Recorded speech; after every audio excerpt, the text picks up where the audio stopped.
Had the fire already gotten bad by the time you left? You know, I left as the Rogers Park was burning.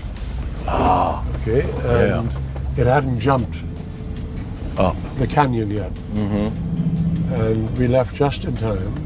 So far everything looks okay. Oh boy, oh boy, oh boy, oh boy. Wow, look at that. It's all burned down, man. Oh my God. Wow.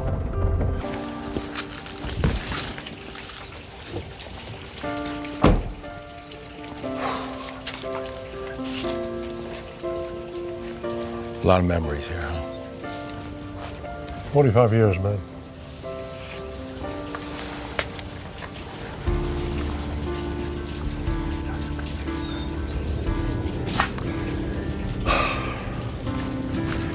I didn't think it would hit me this much, man.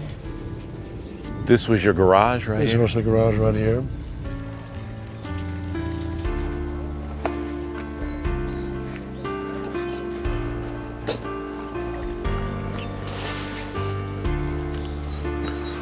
Eric, what are you thinking?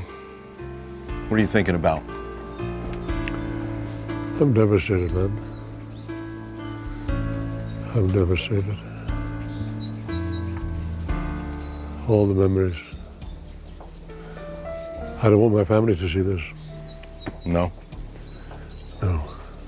Boy, I've seen a lot of coverage on television over the last few days and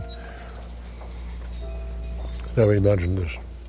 I really did never imagine this. It's hard to explain to people the decimation and devastation that is I happening. used to have parties here, my son's high school parties, a lot of parties here, up to 200, 250 people sometimes. LA Opera would sing Christmas songs. You know, I grew up during the Second World War. And we were bombed every day and then every night and day. It was kind of a different, but the destruction was the same, really. And you know, having lived here for all these years, I always thought, if that hillside over there, which is where Rogers goes aflame, then it could easily jump, and it never has, the 45 years. And now it did.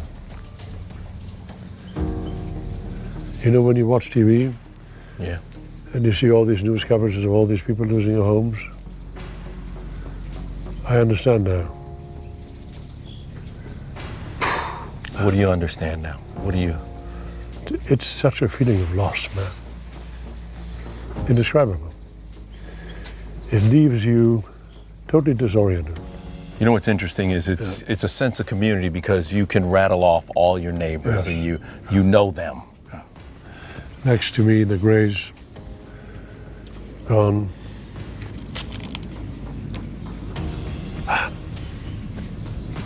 But you know, like after the Second World War, you rebuild. That's what I was going to ask you. You've been got through to rebuild. You've got to rebuild.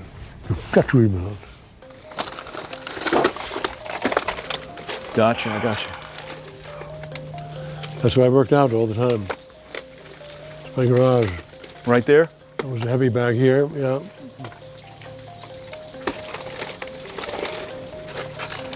Look at that view. Yeah. I mean, as far as you can see, the hills are burned. This is one of the most peaceful areas. How is your son?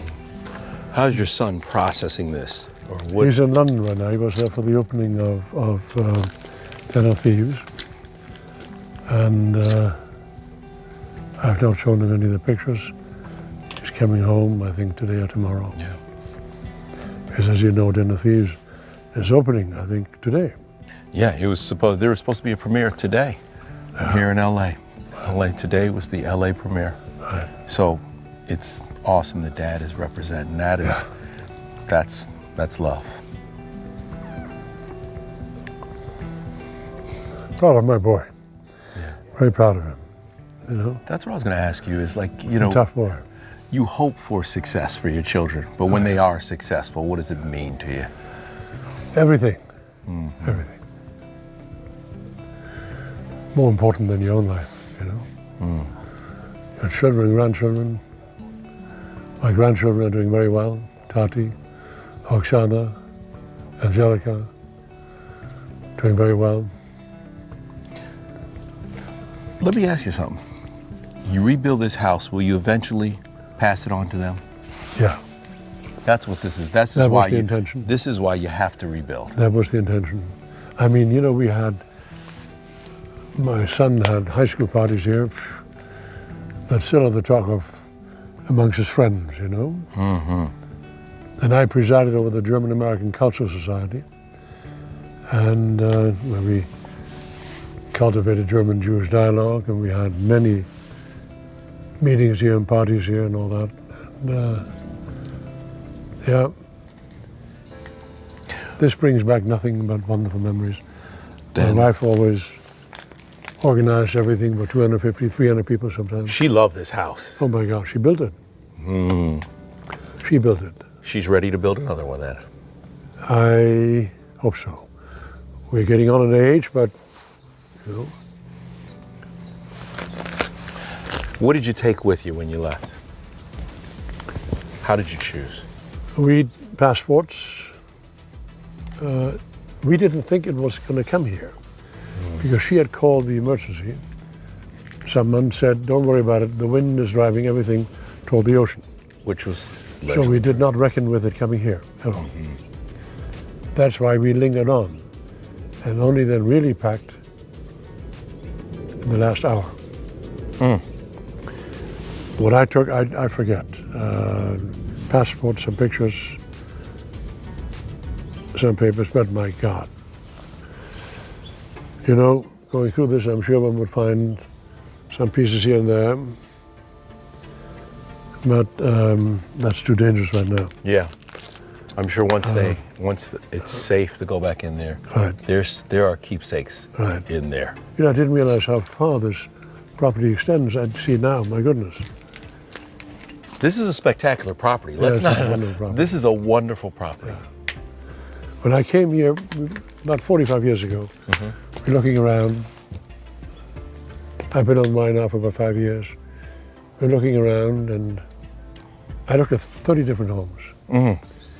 Drove down the street to the cul-de-sac at the end, came back, and I saw a for sale sign, very askew in the hedge here, this hedge. I said, "Let's go in." She says, "I don't think we can." I said, "Let's go." And the real estate broker happened to be the only one here. Other people had left the house. In fact, this used to belong to the house who wrote for Seinfeld. Oh wow. Yeah, I didn't know that until later. And one of the shows that I admire the most. Anyway, I looked through the front window and saw the backyard. I said, "That's it. That's what I want." You knew That's instantly. it. I knew it instantly. Had no hesitation at all.